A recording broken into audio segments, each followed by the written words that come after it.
ഇനി എന്താകുമെന്നൊക്കെ ഓർത്ത് over thinking ചെയ്യാറുണ്ടോ? ഓവർ തിങ്കിങ്, അതായത് വല്ലാതെ ഇങ്ങനെ ചിന്തകൾ വരിക. ഫ്യൂച്ചർ എങ്ങനെയാകും, അടുത്ത ദിവസം എങ്ങനെയാകും, അതിനെക്കുറിച്ച് ഇങ്ങനെ ഓവറായിട്ട് ചിന്തിച്ച് നിങ്ങളുടെ മനസ്സ് അസ്വസ്ഥമാകുന്നുണ്ടെങ്കിൽ ഇന്ന് ദൈവം ആ ഒരു മേഖലയിൽ നിങ്ങൾക്ക് വിടുതൽ നൽകുവാൻ ദൈവം ആഗ്രഹിക്കുന്നുണ്ട്. ഞാനിന്നിവിടെ ഒരു ശുശ്രൂഷയ്ക്കായിട്ട് കടന്നു വന്നതാണ്. ഒരു ദിവ്യകാരുണ്യ ആരാധന ശുശ്രൂഷ ലീഡ് ചെയ്യുന്നുണ്ട്. അപ്പം അതിനുവേണ്ടി അതിനെ ഒരു വീഡിയോ ഒക്കെ എടുക്കേണ്ട ഒരാളുണ്ട്, വന്നിട്ടില്ല. ആൾ ചിലപ്പോൾ വരാൻ സാധ്യതയില്ല. അപ്പം ഞാനതൊക്കെ ഓർത്ത് ഇങ്ങനെ ഓവർ തിങ്കിങ് ചെയ്തുകൊണ്ടിരിക്കുമായിരുന്നു. അപ്പം ആ സമയത്ത് ഉള്ളിൽ പരിശുദ്ധാത്മാവ് എന്നോട് ഇന്ന് ഈ ശുശ്രൂഷയ്ക്ക് മുമ്പ് നിങ്ങളോട് ഈ ഒരു മെസ്സേജ് പങ്കുവെക്കണമെന്ന് ഇങ്ങനെ ഈശോ പറഞ്ഞു. അതായത് ഓവർ തിങ്കിങ്. നമ്മൾ പലപ്പോഴും നമ്മൾ ചിന്തിക്കുവാണ്, നമുക്ക് ചിലപ്പോൾ നിങ്ങൾക്ക് നല്ല ജോലി ഉണ്ടായിരിക്കും, നിങ്ങൾ വളരെ ഓക്കെ ആയിട്ട് മുമ്പോട്ട് പൊയ്ക്കൊണ്ടിരിക്കുന്നതിൻ്റെ ഇടയ്ക്ക് നിങ്ങളുടെ ലൈഫിൽ നിങ്ങൾ നിങ്ങളുടെ ഫ്യൂച്ചറിനെ കുറിച്ച് ഓർത്ത് നിങ്ങൾ വെറുതെ വറി ചെയ്യുക. നാളെ എങ്ങനെയാവും കാര്യങ്ങൾ, നാളത്തെ കഴിഞ്ഞ് എങ്ങനെയാവും കാര്യങ്ങൾ, ജോലി കയറുമ്പോൾ എങ്ങനെ, അല്ലെങ്കിൽ ജോലിയിലൊക്കെ ഇപ്പോൾ ഒരു കുഴപ്പമില്ലായിരിക്കും, ജോലി ഇനി എന്തെങ്കിലും പ്രശ്നം ഉണ്ടാവുമോ എന്ന് ഓർത്ത് ചിലപ്പോൾ നിങ്ങളെ ഫാമിലിയെക്കുറിച്ച് ഓർത്താകാം. ഇങ്ങനെ ഓവർ തിങ്കിങ്ങിൻ്റെ ആ ഒരു മേഖലയിലേക്ക്, പരിശുദ്ധാത്മാവിൻ്റെ കരങ്ങളിലേക്ക് നമ്മുടെ ഈ ഒരു റാൻഡമായിട്ട് വരുന്ന അൺവാണ്ടഡ് തോട്ട്സിനെ നമ്മൾ അതിനെ സമർപ്പിക്കണമെന്ന് ദൈവം ആഗ്രഹിക്കുന്നുണ്ട്. കാരണം നമ്മുടെ ജീവിതം ദൈവത്തിൻ്റെ കരങ്ങളിൽ സുരക്ഷിതമാണ്. നമ്മുടെ മൈൻഡ് ഏറ്റവും കൂടുതൽ ഡിസ്റ്റർബ് ആകുന്ന ഒരു കാര്യമാണ് ഈ ഓവർ തിങ്കിങ്ങും അതുപോലെ തന്നെ കമ്പാരിസണും. നമ്മൾ ചിലപ്പോൾ നമ്മളെ തന്നെ വേറൊരാളുമായിട്ട് കമ്പയർ ചെയ്യും. അപ്പോൾ ഈശോ ആഗ്രഹിക്കുന്ന ഒരു കാര്യമാണ്, അതായത് നമ്മുടെ ജീവിതം ഈശോയ്ക്ക് സമർപ്പിക്കുക. ആ സമർപ്പിച്ചതിലൂടെ ഈശോയാണ് നമ്മുടെ ലൈഫിൻ്റെ കർത്താവ്. അപ്പോൾ കർത്താവ് അറിയാതെ ഒന്നും നിൻ്റെ ജീവിതത്തിൽ സംഭവിക്കുന്നില്ല എന്ന് പറഞ്ഞ് എൻ്റെ ഈശോ അറിയാതെ എൻ്റെ ജീവിതത്തിൽ ഒന്നും സംഭവിക്കുന്നില്ല. എൻ്റെ ജീവിതത്തിൽ സംഭവിക്കുന്നതെല്ലാം ഈശോ നന്മയ്ക്കായി കൺവേർട്ട് ചെയ്യും. അതെന്ത് കാര്യമാകട്ടെ അത് ഈശോ നന്മയ്ക്കാക്കി കർത്താവ് അത് കൺവേർട്ട് ചെയ്യും. God will work together for good. God will make all things work together for your good.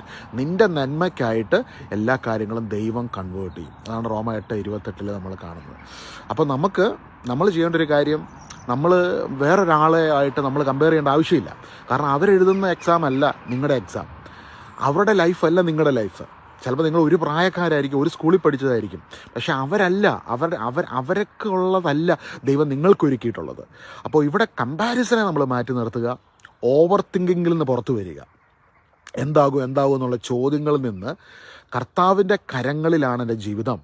ദൈവത്തിന് എന്നെക്കുറിച്ചൊരു പദ്ധതിയുണ്ട്. ജെറമ്യ 29:11 നമ്മളത് കാണുന്നു അല്ലേ. ദൈവത്തിന് എന്നെക്കുറിച്ചൊരു പദ്ധതിയുണ്ട്, അത് നാശത്തിനല്ല ക്ഷേമത്തിനുള്ള പദ്ധതിയാണ്. എനിക്ക് ശുഭമായ ഭാവിയും പ്രത്യാശയും നൽകുന്ന ഒരു പദ്ധതി ദൈവത്തിൻ്റെ ഉള്ളിലുണ്ട്. അപ്പോൾ ഈ ഒരു വചനം കേൾക്കുമ്പോൾ തന്നെ നമ്മുടെ ഉള്ളിൽ വലിയൊരു സമാധാനം കിട്ടത്തില്ലേ? ആ സമാധാനം നമ്മൾ അനുഭവിച്ചുകൊണ്ട് ദൈവത്തിൻ്റെ വചനത്തെ മുറുകെ പിടിക്കുക. 1 Corinthians 2:9 നമ്മൾ കാണുന്നുണ്ട്, ദൈവം തന്നെ സ്നേഹിക്കുന്നവർക്കായി ഒരുക്കിയിട്ടുള്ളവ കണ്ണുകൾ കാണുകയോ ചെവികൾ കേൾക്കുകയോ മനുഷ്യ മനസ്സിന് ഗ്രഹിക്കുവാൻ കഴിയുന്നതിനും അപ്പുറമായത് ദൈവം ഒരുക്കിയിട്ടുണ്ട്. അപ്പം വേറൊരു ഭാഷയെ പറഞ്ഞാൽ ഈ പ്രപഞ്ചം മുഴുവൻ ദൈവത്തിൻ്റെ നന്മകൾ കൊണ്ട് നിറയപ്പെട്ടിരിക്കുകയാണ്. ഇത് അനുഭവിക്കണമെങ്കിൽ ദൈവത്തിൻ്റെ ആ ഒരു ഗ്രേസിലാണ് ഇതെല്ലാം നമുക്ക് അനുഭവിക്കാൻ പറ്റുന്നത്. ഇപ്പം നിങ്ങൾക്ക് 1,00,000 രൂപയുടെ ഒരു ബെഡ്, ഒരു മാട്രസ് മേടിച്ചിട്ടാലും ഉറക്കം കിട്ടണമെങ്കിൽ അത് ദൈവത്തിൻ്റെ ഗ്രേസാണ്. കർത്താവിൻ്റെ ഗ്രേസാണ് നിങ്ങൾക്ക് നല്ലൊരു ഉറക്കം നൽകുന്നത് അല്ലേ. അപ്പോൾ കർത്താവിൻ്റെ ഗ്രേസാണ് നമുക്ക് ജീവിതത്തിൽ ഓരോ അനുഗ്രഹങ്ങളും അനുഭവിക്കുവാൻ നമ്മളെ ഇടയാക്കി തീർക്കുന്നത്. അപ്പം ചിലപ്പോൾ ആൾക്കാർ പറയും, എന്നോട് ഇന്നാളൊരു വ്യക്തി ഇങ്ങനെ പറയുന്നുണ്ട്, അദ്ദേഹത്തിന് വസ്തുവകകൾ ഒത്തിരിയുണ്ട്, പക്ഷേ അദ്ദേഹത്തിന് മനസ്സിന് സമാധാനം ഇല്ലെന്നാണ് പറയുന്നത്. അപ്പം മനസ്സിന് സമാധാനം ആരാ തരുന്നത്? ഈശോയാ തരുന്നത്. അപ്പം മനസ്സിൻ്റെ സമാധാനവും മനസ്സിൻ്റെ സന്തോഷവും സ്വസ്ഥമായ ഉറക്കവും, ഇപ്പം നല്ലപോലെ നമുക്ക് ഏത് ഭക്ഷണം കഴിച്ചാൽ നമുക്കൊരു ഭക്ഷണം കഴിക്കും പോലും ചില ആൾക്കാർക്ക് ടെൻഷനാണ്. അപ്പോൾ അവിടെയെല്ലാം മനസ്സിൻ്റെ ആ സമാധാനം, ആ പീസ് ഓഫ് മൈൻഡ് എന്നുള്ളത് വളരെ ഇമ്പോർട്ടൻ്റ് ആണ് അല്ലേ. അപ്പോൾ ഇന്ന് നമുക്ക് കർത്താവ് ഈ 2 കാര്യങ്ങളിൽ ഒരു ഹീലിംഗ് ദൈവം നൽകും നിങ്ങൾക്ക്. 1 പീസ് ഓഫ് മൈൻഡ്, മനസ്സ് സമാധാനത്തിലാകുക. 2 കമ്പാരിസൺ എന്ന് പറഞ്ഞ ആ സംഭവത്തിൽ നിന്ന് പുറത്തു വരിക. കാരണം ദൈവം നിങ്ങൾക്ക് വെച്ചിട്ടുള്ള നന്മകൾ ആ ടൈം ആകുമ്പോൾ അതെല്ലാം പുറത്തു വരും, അതെല്ലാം വെളിപ്പെടും. പക്ഷെ അൻറ്റിൽ ദെൻ ദൈവത്തിൻ്റെ ശക്തമായ കരത്തിൻ്റെ കീഴിൽ താഴ്മയോടെ നിൽക്കുക എന്നുള്ളതാണ് ദൈവം ആഗ്രഹിക്കുന്നത്. അത് വേറൊരാളുമായിട്ട് കമ്പാരിസൺ ചെയ്തിട്ട് അയ്യോ ഇനി എനിക്കെന്തെങ്കിലും കുഴപ്പമുണ്ടോ, എനിക്കെന്തെങ്കിലും ബന്ധനമാണോ, എൻ്റെ പാരമ്പര്യമായിട്ട് എനിക്കെന്തെങ്കിലുമൊക്കെ പ്രശ്നമാണോ എന്നൊക്കെ ചിന്തിച്ച് നമ്മൾ പോകുമ്പോഴാണ് അങ്ങനെ പോയിട്ടുള്ളവരെല്ലാം ഒരു കുരുക്കിൽ നിന്ന് വേറൊരു കുരുക്കിലേക്ക് പോകുന്നതല്ലാതെ അവരാരും അതിന് പുറത്തു വരുന്നത് നമ്മൾ കാണുന്നില്ല. അതുകൊണ്ടാണ് ഈശോ ശുശ്രൂഷയിലുടനീളം ഇത്തരത്തിൽ ചിന്താഗതികളുണ്ടായിരുന്ന മനുഷ്യർക്കിടയിൽ അവർക്കിടയിൽ അതിനെല്ലാം കർത്താവ് പൊളിച്ചെഴുതി.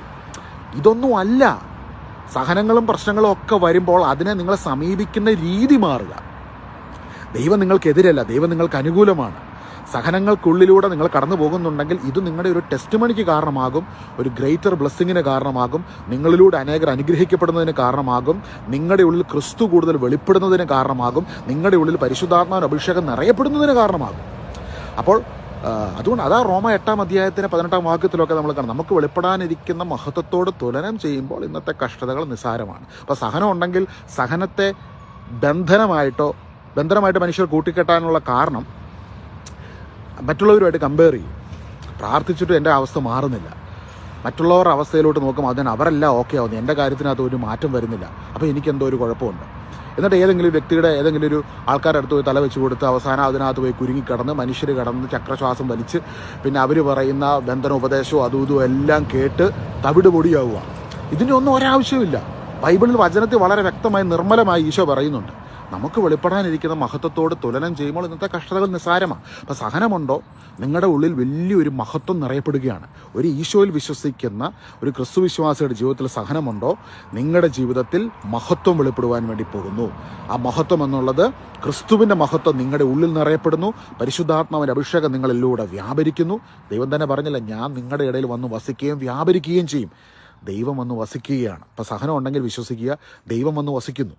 ദൈവം നിങ്ങളുടെ ഇടയിലൂടെ വ്യാപരിക്കുമ്പോൾ അവിടെ അത്ഭുതങ്ങൾ നടക്കും, അടയാളങ്ങൾ നടക്കും. ഇന്ന് കടന്നു പോകുന്നതിൻ്റെ 10 ഇരട്ടി 100 ഇരട്ടി ഗ്ലോറി വെളിപ്പെടുന്ന സാക്ഷ്യങ്ങൾ നിങ്ങളുടെ ജീവിതത്തിലൂടെ വെളിപ്പെടും. നിങ്ങളിലൂടെ അനേകർ അനുഗ്രഹിക്കപ്പെടുവാൻ കാരണമായി തീരും. ഇതാണ് ബൈബിളിൽ നമ്മൾ കാണുന്ന ചരിത്രം. ഈ ചരിത്രത്തിൻ്റെ ഒരു ഭാഗം ചെയ്ത് വിളിച്ചിട്ടുണ്ടെങ്കിൽ ചരിത്രത്തിൻ്റെ ഈ ബിബ്ലിക്കൽ ഈ ഒരു പാരമ്പര്യം, ഈ ഒരു ലൈഫ് സ്റ്റൈലിലേക്ക് ദൈവം നിങ്ങളെ വിളിച്ചിട്ടുണ്ടെങ്കിൽ അതിനകത്ത് ദൈവത്തിനൊരു പദ്ധതിയുണ്ട്. അപ്പോൾ ഇന്ന് കർത്താവെ ഈ 2 വിഷയങ്ങൾ പ്രത്യേകമായിട്ട് മൈൻഡ് ഓവർ തിങ്കിങ് കാരണം നാളെ എന്താകും, നാളത്തെ കഴിഞ്ഞ് എന്താകും, പിന്നീട് എന്താകും എന്നുള്ള ചിന്ത കാരണം അസ്വസ്ഥമായിരിക്കുന്ന എൻ്റെ സഹോദരങ്ങൾക്ക് വേണ്ടി പ്രാർത്ഥിക്കുന്നു. അതുപോലെ തന്നെ കമ്പാരിസൺ കാരണം മറ്റുള്ളവരുടെ ലൈഫൊക്കെ എല്ലാം റെഡിയായി, എല്ലാം ഓക്കെ, എൻ്റെ ലൈഫ് മാത്രം എന്താ ഇങ്ങനെയെന്ന് ചിന്തിക്കുന്ന ആ ഒരു കമ്പാരിസൻ്റെ ആ ഒരു ട്രാപ്പിനകത്ത് വിട്ടുപോയ ആൾക്കാർക്ക് വേണ്ടിയും പ്രത്യേകം പ്രാർത്ഥിക്കുന്നു. ചിലപ്പോൾ നിങ്ങളുടെ വീട്ടിലുള്ളവരൊക്കെ തന്നെ കളിയാക്കുന്നുണ്ടായിരിക്കും, മറ്റുള്ളവരുമായിട്ടൊക്കെ കമ്പയർ ചെയ്ത് അതിനെ നിങ്ങൾ മൈൻഡ് ചെയ്ത് ഈശോനെ പലരും കളിയാക്കിയിട്ടുണ്ട്, ഈശോനെ പലരും കല്ലെറിഞ്ഞിട്ടുണ്ട്. നിങ്ങളത് മൈൻഡ് ചെയ്യാൻ പോയേക്കരുത്. നിങ്ങളെ ദൈവം ഒരു സെപ്പറേറ്റ് പാത്തിൽ നിങ്ങളെ കൊണ്ടുപോവുകയാണ്. നിങ്ങളെക്കുറിച്ച് ദൈവത്തിൻ്റെ പദ്ധതി വലിയ പദ്ധതിയാണ്, അനുഗ്രഹത്തിൻ്റെ പദ്ധതിയാണ് നിങ്ങളെക്കുറിച്ച് ദൈവത്തിനായിട്ടുള്ളത്. നിങ്ങളുടെ ബിസിനസ് ചിലപ്പോൾ ഇപ്പം കുറച്ച് ഡിമ്മായിട്ട് നിൽക്കുന്ന പോലെ നിങ്ങൾക്ക് തോന്നുന്നുണ്ട്, പക്ഷേ ഇതിനെ ദൈവം വളർത്തും. ഇന്ന് തന്നെ നിങ്ങളുടെ ആ നിരാശകളൊക്കെ കുടഞ്ഞു കളഞ്ഞു, നിങ്ങളുടെ ആ ബിസിനസ് മേഖല വളർച്ച പ്രാപിക്കുന്നത് കണ്ടുകൊണ്ട് ദൈവത്തിനൊന്ന് നന്ദി പറഞ്ഞു.